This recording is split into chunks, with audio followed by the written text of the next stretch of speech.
با درود به بینندگان بینیاد گرامی رادیو زودی، ساعت با وقتی پراگ رسیده است و در چند دقیقه دیگر چون همیشه من برای شما خبرهای تاجیکستان و جهان رو میرسونم و همه شما از آن رو 3 ساعت پس در پخش مستقیم برنامه خبری منتظر خواهم بود.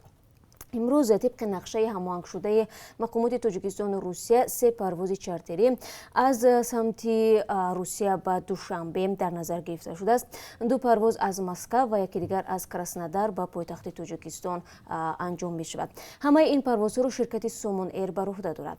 شرکت سومون ایر میگوید حال حاضر نرخ بلیط‌های بازگشت به تاجیکستان برای برخی از پروازهای چارتری وابسته به پرشوی جای نشست از تاجیکستان به روسیه تا 300 یورو پایین آورده شده است. در حالی که به گفته این نمایندگان شرکت قبلا نرخ بلیط ها 395 یورو را تشکیل میداد. شرکت سومون ایر در ادامه مثال آورده است که روز 21 آگوست با پرواز از سنت پترزبورگ، روز 25 آگوست به خط سیر مسکو سورگوت به سنت پترزبورگ با نرخ ارزانتر بلیط ها فروخته شدند. همچنین پایین بردن نرخ ها به 7 پرواز چارتری در نظر گرفته شده است. سومون ایر دقیق نگفته است که در کدام روزها با نرخ ارزانتر بلیط فروخته می شود. این حرفا در حالی صدا می‌دهند که مهاجران تاجیک همانا از بالا بودن نرخ بلیط ها ناراضگی کرده. برخی می‌نویسند که بلیط ها را از 40,000 روبل روسی به بالا نیز خریداری کردند. رادیو زودی این موضوع را همواره پیگیری دارد. در عین زمان سفارت تاجیکستان در روسیه میگوید که شرکت اورالسکی آویالینی به انجام پروازهای چارتری از و به تاجیکستان میپردازد. تا آخر ماه آگوست 9 چنین پرواز از جانب شرکت مذکور به نقشه گرفته شده است. بلیط‌ها برای پرواز از امروز به فروش گذاشته شدند. برای راه یافتن به این پروازها مسافران باید با خود معلوماتنامه درباره کووید 19 داشته باشند. ضمن یادآور میشوم که درباره راه اندازی پروازهای دومی و همین طور کی باز شدن مرزهای بین دو دولت یعنی تاجیکستان و روسیه خبری دقیق تا حال روی دست ما نیست و اگر خبری پیدا شد ما حتما برای شما خواهیم گفت. کمیسیون مرکزی انتخابات و رایپرسی تاجیکستان در جلسه نوبتی خود کارهای تشکیلی برای گذراندن انتخابات پرزیدنتی را بررسی کرده است. کمیسیون میگوید با قرار آنها در بیرون از کشور 39 حوزه انتخاباتی تشکیل کرده شده است. این حوزه ها در نزد سفارتخانه ها، نمایندگی و کنسولگری های تاجیکستان در 29 کشور دنیا سازمان یافتند. در ملاقات این کمیسیون باز دیگر مسائل ها نیز بررسی شدند وابسته به انتخابات قریب الوقوع. این انتخابات قرار است 11 اکتبر برگزار شود. در تاجیکستان از 7 حزب رسما ثبت نام شده تا کنون حزب اگراری، حزب سوسیالیستی، حزب دموکرات و حزب اصلاحات اقتصادی رئیسان خود را چون داوطلب کرسی رئیس جمهور اعلام کردند. اما همه این افراد که وکیلان مجلس نمایندگان هستند همیشه از سیاست‌های رئیس جمهور امام رحمان حمایت کردند. منتقدان میگویند پیشبری نامزدی این افراد صحنه‌سازی و رقابتی وانمود کردن انتخابات ریاست جمهوری میباشد. حزب خلق دموکراتی تا کنون نامزدی خود را اعلان نکرده است و 1 سال بیشتر میشود که بحث و تخمین زنی ها است که خود رئیس جمهور امام رحمان و پسر او رستم امامعلی شاید در انتخابات شرکت ورزند. حزب جمهوری‌خواه آمریکا در گردهمایی مجازی یا آنلاینی خود دونالد ترامپ را به طور رسمی نامزد حزب برای انتخابات پرزیدنتی ماه نوامبر پیشبری کرد. معرفی دونالد ترامپ همچون نامزد حزب از قبل معلوم بود و نمایندگان حزب در جریان کنونسیون ملی نامزدی او را تایید کردند. آقای ترامپ در کنونسیون جمهوری‌خواهان گفته است ما در این انتخابات پیروز می‌شویم.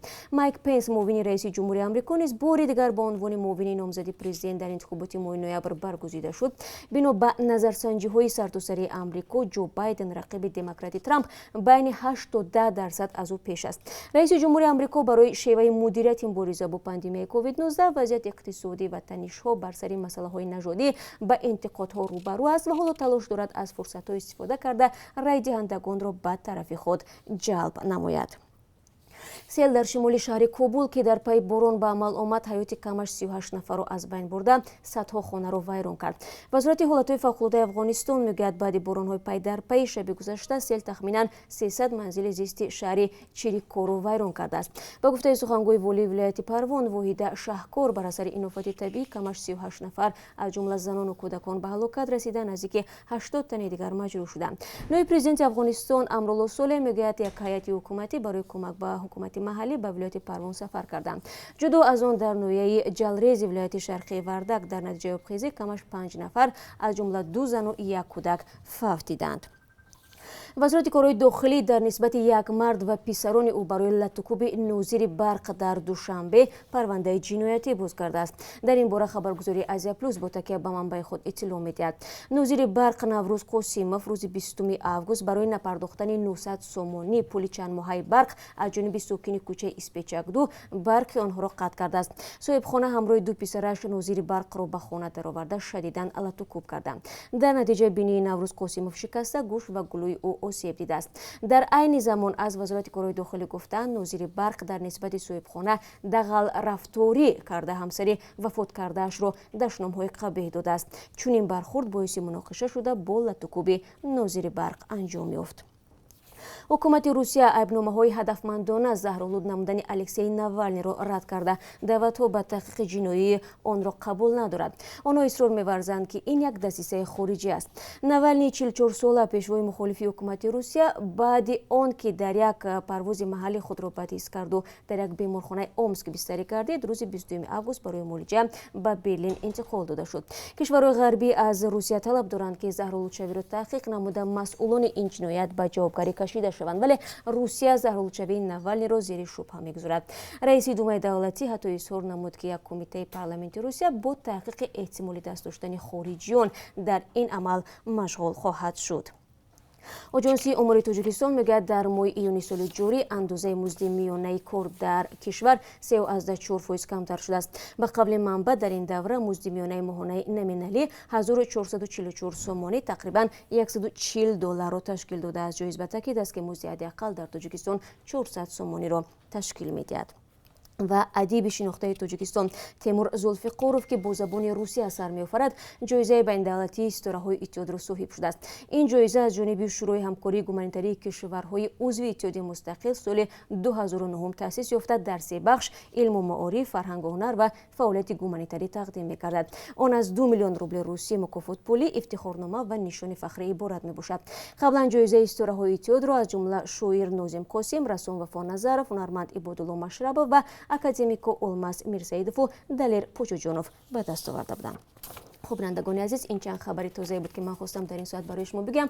бо гузоришҳои рӯз ман шуморо дар барномаи хабарӣ дар ҳамин ҷо ба дасти соати дигар мунтазирам. худро эҳтиёт кунед ва то мулоқоти баъди худо нигаҳдор.